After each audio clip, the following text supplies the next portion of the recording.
and it's Stephen Cunnane. He presented this idea of a shore-based evolution, suggesting that the reasons humans departed, in part, we are the only land-based mammal born obese. Buckminster Fuller pushed that theory too, by the way. Really? Yeah. Well, it accounts for lots of things like female fat distribution, kind of webbed hands and feet, our ability to swim, hairlessness. Omega-3, the value of omega-3 fats, eating these kind of Well, where else would you live if you could? Not in the prairies of Alberta, on a that's warm for sure. beach where there were lots of shellfish. Absolutely. Obviously, that's pretty straightforward. It would be a good way to do it. So the brain has these two fuels, glucose and ketones. Ketones are utterly unregulated. If they're going up, in fact, one of the things I love disabusing my students of is the false idea that glucose is the preferred fuel for the brain. Yeah, right. Every sort of knuckle-dragging, mouth-breathing professor will just spout that off without actually knowing a thing about brain metabolism. Yeah. The reality is, if someone has glucose levels at 5 to 6 millimolar in a normal range, and they're fasted or on a ketogenic diet, even when their ketones get to 1 or 2 millimolar, so over here, the brain has already shifted so that up to 60+% of its energy is coming from the ketone. So don't when it tell has a me, choice, it'll pick ketones. Indeed, and when the moment ketones come online, the brain switches. Even if there's still way more glucose than ketones, don't tell me this is the preferred fuel, when this one, even at a fraction of the level, is already the dominant source. Right. So the brain... That's so cool. We've been talking to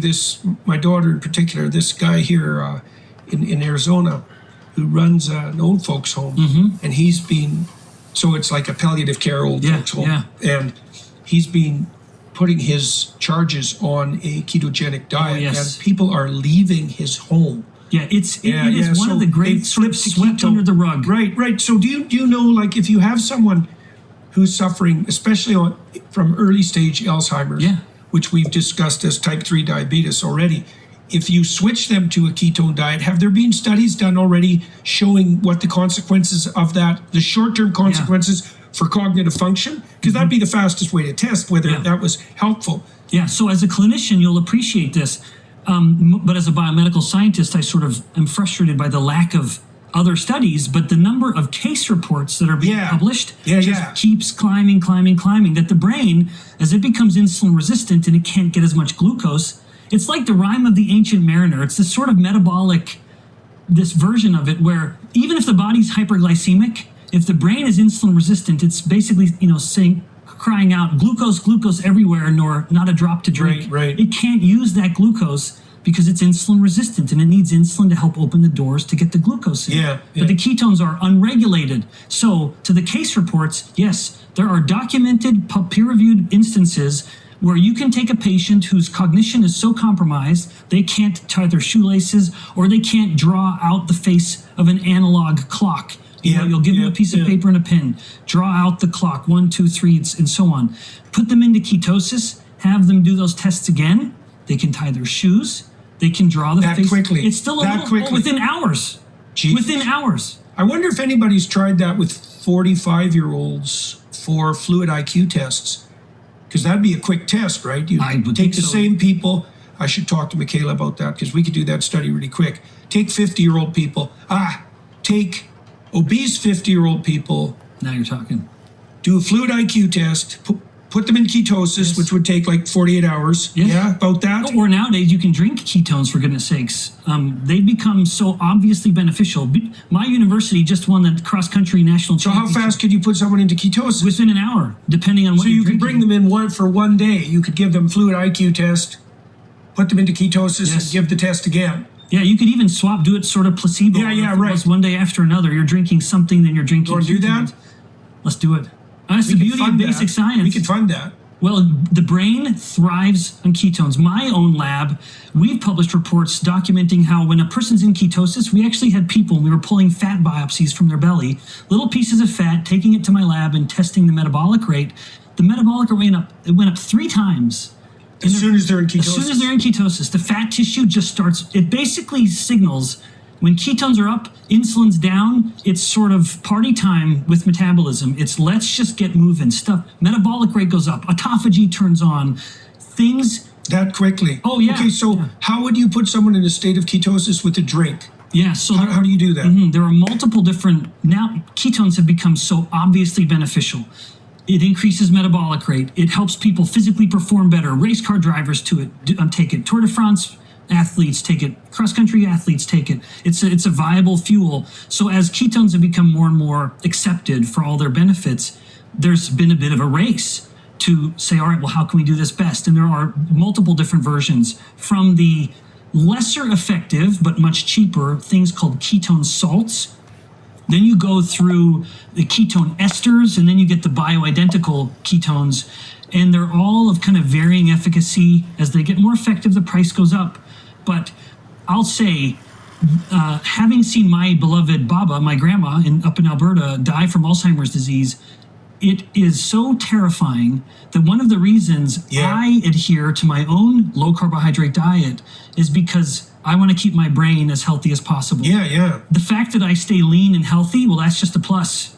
Even my fear of cancer. Cancer cells don't use ketones, they use glucose. And so all the more reason to keep my glucose in check. And so with regards to that specifically, so are there studies indicating a decrease in the rate of cancer propagation on zero-carb diets? And are they case studies? So that's a really good question. And I'm going to respect how you framed it, which is, can you prevent the cancer? There's no paper on that. What there are papers on is looking at untreatable, particularly brain tumors. This is where most of the research is at the moment. At Boston University, they are absolutely leading the charge on this.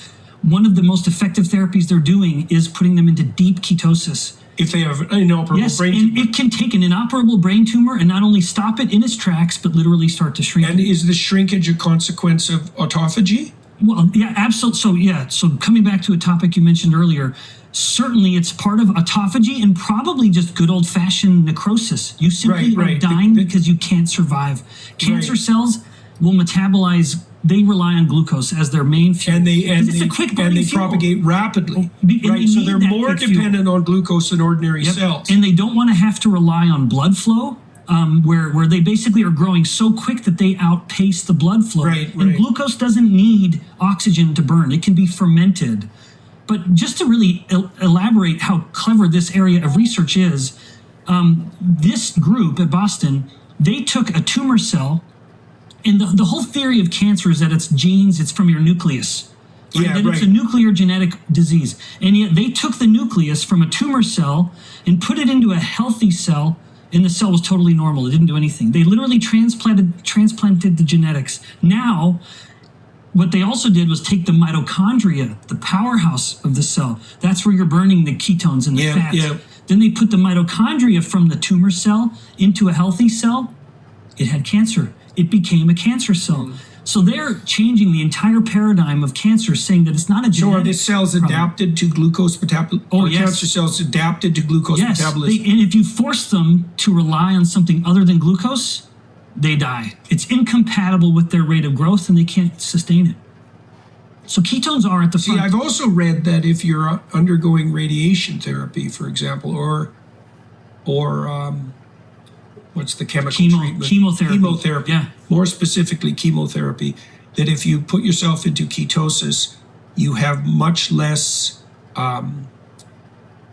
you have much modified negative reaction to the chemotherapy. In fact, that much is less. The negative side effects. I mean, you think about chemotherapy, it really is a matter of the the oncologist, the cancer physician, saying, how much poison can I give you? So that enough of you survives, but I kill what we don't want, namely the cancer. So chemotherapy is a miserable way to go. And I have my own strong thoughts on the very field of oncology and the use of chemotherapeutics. I think by and large, most of them are not worth trouble. Not worth the trouble. That you maybe will live another week, if anything, and you will have bankrupted your entire family doing so.